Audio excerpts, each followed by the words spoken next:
Hi, love bugs. This is Coach Kara. So I am here with another relationship or dating topic, and we are talking about how or when you should forgive someone who cheated. Okay, so this video is basically about knowing the type of person to forgive or what things should be taken in account of in order to start the whole forgiving process, so that you can heal properly and either of you are not walking on eggshells. So I want to provide 6 things that you should look for so that you can feel comfortable in your relationship despite of. You understand? Because many times people get back together and thinking everything's going to go back to where it was, which it probably shouldn't be because that's how you got there in the first place. But thinking that it's going to be in a comfortable state. And typically it isn't. And here's why. It really is based on the type of person who cheated. All right. Now, everyone who commits an unfaithful act, sure, you may forgive them, but more so than likely, they commit the same act again and again. But there's one particular person who may have stepped out of the relationship that you can kind of rest assured that they may not do this again. Put your mind at ease, being the type of person that they are. And this type of person who may have stepped out of their relationship is the one who was probably severely deprived, the one who made complaints, the one who took great initiative to improve the relationship, who put forth a great deal of effort. They vocalize their issue and their concerns and their depravity in the relationship with you for a very long period of time, and to no avail. Well, those needs or desires were unfulfilled. Unfortunately, an opportunity may have presented itself. Could have been someone from the workplace, perhaps the teller at the bank, who knows? But they took the opportunity. And why did they take the opportunity? Because they were in need of. Now, more so than likely, this type of person who committed an unfaithful act would much rather be with the person that they wish to be with, which is their partner. Unfortunately, they had to go a different route. Well, they didn't necessarily have to. It was a choice, and I'm not in no means making this a justifiable. No. This is not justifiable at all. I'm just saying this is the type of person who is more so than likely will not do this again. If their needs are being met, even if it's just 50%, but when you deprive someone 100%, maybe even 80 to 100%, over a very long period of time, 2 and 3 years, like some of the stories that I hear about, well, you can only kind of expect this kind of action. You know, if someone is starving of food for a long period of time, at some point they're going to steal to get that nourishment, to get that need met.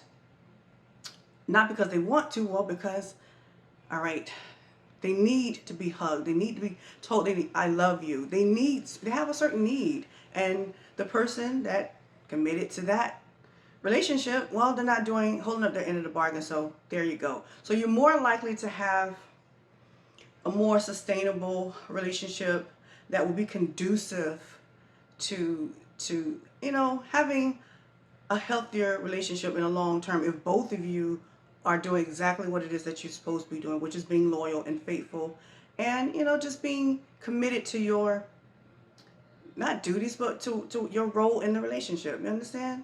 Just to avoid all of that.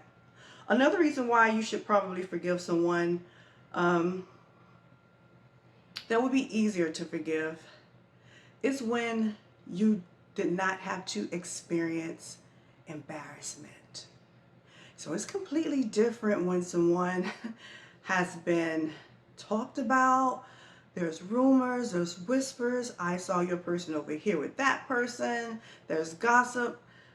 that is when you probably should think otherwise about your relationship. But if you haven't encountered that, you haven't endured any sort of embarrassment, it was just between you and your person, well, then more so than likely, this relationship can continue on. And why is that?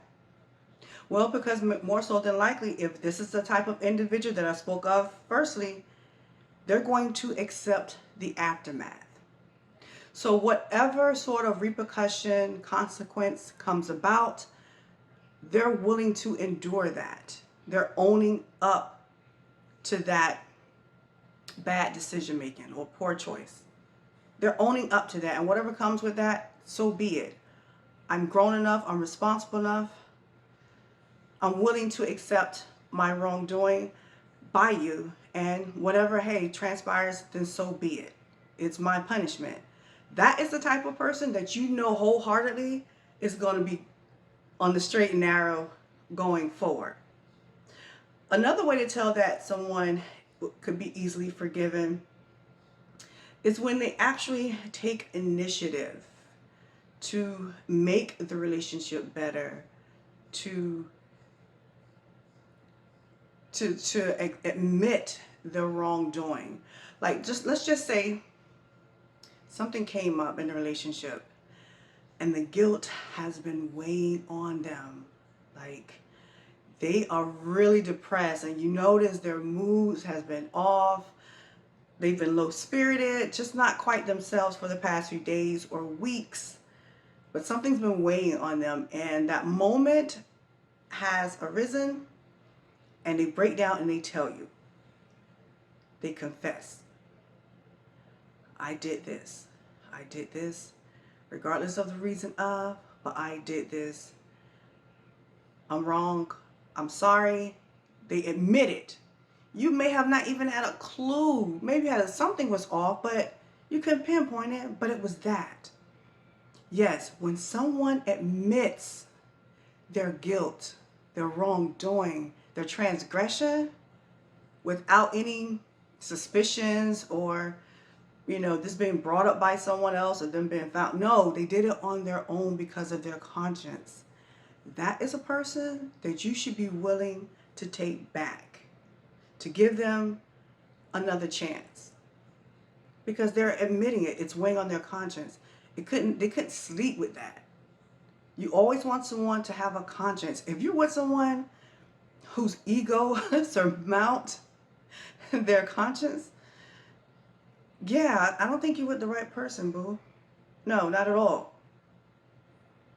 Furthermore, when this person is taking actions after they made that confession to right their wrong, to talk to you, to communicate, find out what happened, what motivated them to do that. They want to make things right, things better, so that they don't fall to the wayside any longer. Because people, I'm telling you, once infidelity occurs once in your relationship, both of you are walking on eggshell, hell, glass at this point. And the person on the receiving end, they're scared because they don't know if you're going to do it again. And the person that committed the act may not know if they can control themselves, if the opportunity, presented itself again. So they don't know when.